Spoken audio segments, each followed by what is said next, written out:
everyone, it's Lance Klessig, and I'm here today with Luke Bergler, Mike Steinfeldt. We're outside of Ridgway, Minnesota, here far southeast Minnesota.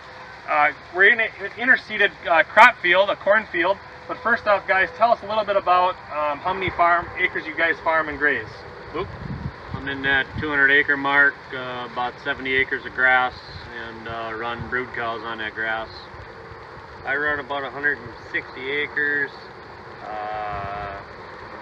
50 acres of grass, and run brood cows also. Awesome. Tell us a little bit about some of the crops you guys grow. I know you guys work together on some of this stuff, so one of you guys. I'm corn, soybean, alfalfa hay, sorghum sedan grass with some more species, sunflowers, peas, millets, and then also some grazing covers, multi-species cover crop grazing. I'm about the same, mainly corn, alfalfa, hay mix, multi-species covers for grazing, some winter cereal, rye, winter trit, hairy veg. Sure. Awesome. Well, tell us a little bit about what you guys are holding.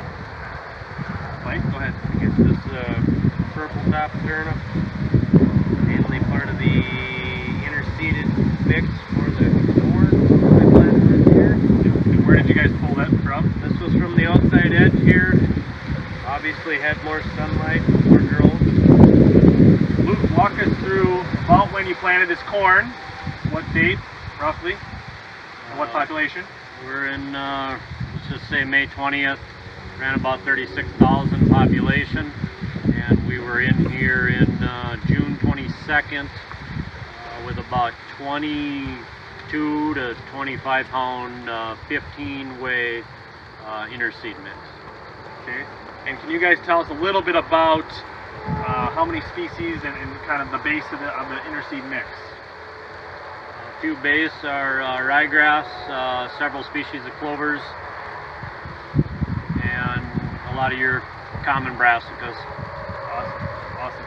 And so before we move over and look at the equipment, guys, the Gandy and the rotary that they use, you know, we have some pretty impressive corn here, and it's not just on the end here, it's all the way through. We have some really awesome forage that you guys are going to graze come after combining. So let's just take a couple steps over here, guys, and then we'll kind of wrap up here. Tell us a little bit about the rig here. You guys built this?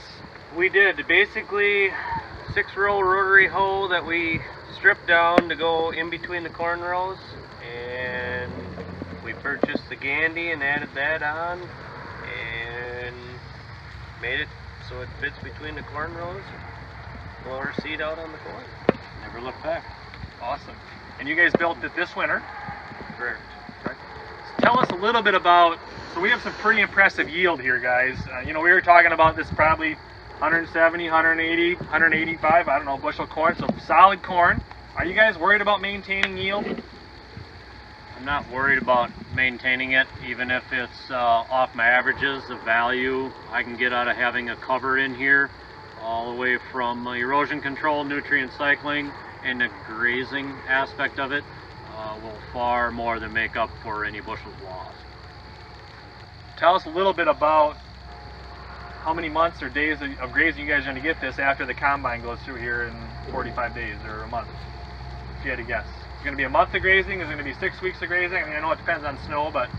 I'm actually looking at taking some cutting once the corn is off and just do some weigh samples, but I'm going to project I might be out here an extra 30 days is what I'm hoping I would consider a success.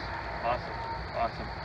Tell us a little bit about your guys' focus. It used to be very yield oriented or yield driven.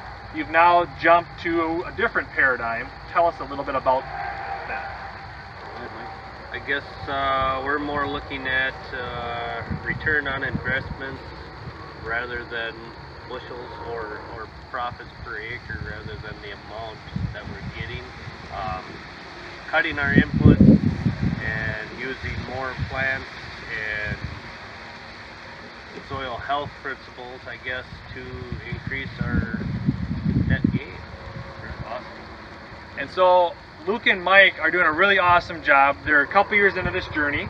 They both work off the farm, but they also work farm full time, in my opinion. You just heard them talk about running, 360, 400 acres collectively. But they're also farming regeneratively, which is a step above sustainably. So we're talking about profitability, but we're also talking about building soil, building habitat for our earthworms to start cycling nutrients and making those nutrients available. Guys, tell us a little bit about some of the soil health principles that are kind of most important to you, or some that you really like to think about. One of the main ones for me is armor on your soil, whether it be with innerseeding or a cereal crop that's been rolled down or terminated. Just keeping your ground covered up, really combating the erosion and feeding the biology. Mike, I guess it would be, keep a living root in your soil as long as possible. I mean, the root activity in your soil health is huge. For sure. And these guys are also taking it a step further, and they're gonna, like we talked about, graze. So that's adding not only diversity of species, a very diverse mix, but also having livestock here, and the saliva and the dung and the urine from the cows. It's all a picture. It's all part of the equation. It's all part of the picture. So great job, guys. One last thing. Tell us a little bit about the power of networking and how that's come to be really important. Well, surrounding yourself with people that are like-minded and have a common goal.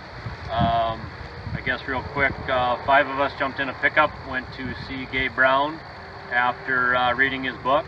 We paid Gabe $1,000 to let us on and tell us what he's been doing, but what it did for me was I could almost look down the scope 20 years and see where I could be if I can stay on track, and it just was a good investment. Gabe Brown will forget more about regenerative ag than I will ever learn. I can almost guarantee you that. Awesome. I guess for me, it's kind of like building this machine, if you're networking with other people that are like-minded and doing the same thing, you can bounce the ideas off of each other. Luke and I bounce the ideas off of each other about this for years before we actually went for it. Or talk each other off the ledge when we're having a problem. Correct, for sure. It can be a long haul. Yeah. What advice or encouragement might you give somebody that's watching our video about trying cover crops or going down this path of soil health and regenerative ag? What's one piece of advice from each of you guys? I would say start small and keep it simple, and start with something simple like winter rye. It'll take nothing special that you don't already have or are currently farming with to anything from seed to terminate to plant into, however you choose to go about it, and it's inexpensive to get your feet wet. Awesome. I guess I would say try it. Don't be afraid to fail or learn from your mistakes, because anything that you do is so beneficial for the soil that it's huge. Yeah, awesome. That's awesome. Thanks, guys. Folks, if you've enjoyed our video today, I'd encourage you to consider subscribing.